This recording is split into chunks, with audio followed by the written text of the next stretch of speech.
سیاسی پہلو جو ہے وہ اس کا یہ ہے کہ 200 سال کی توانائی اس خطے کے اندر پائی جاتی ہے جس کو مڈل ایسٹ کہتے ہیں. شام میں، لبنان میں، عراق میں، ایران میں، حجاز میں، نجد کے اندر، یہ علاقہ جو ہے کویت میں، قطر میں، بحرین میں 200 سال تک اسی رفتار سے تیل نکالنے کی طاقت موجود ہے، گیس نکالنے کی طاقت موجود ہے.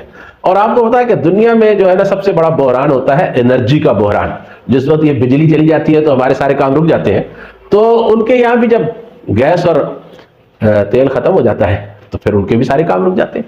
تو اس لیے ان کے لیے یہ ضروری تھا. یہ بات ہے 1908 کی، جب 1908 میں ٹرکی جو ہے وہ اس علاقے کے اندر، بصرہ کے اندر نا تیل نکلا، عراق کے اندر کرکوک وغیرہ کے جو تھے اس میں جو ہے نا وہ تیل نکلا. تو تیل نکالا برطانوی کمپنی نے، برطانیہ کو کان ہو گئے. اب اس علاقے میں عبدالحمید خان جیسے زبردست باجبروت خلیفہ کی حکمرانی تھی. تو اس دور میں انہوں نے یہ فیصلہ کیا کہ بھئی یہ تیل کے کنویں جو ہیں ان کے اوپر تو ہمارا قبضہ ہونا چاہیے.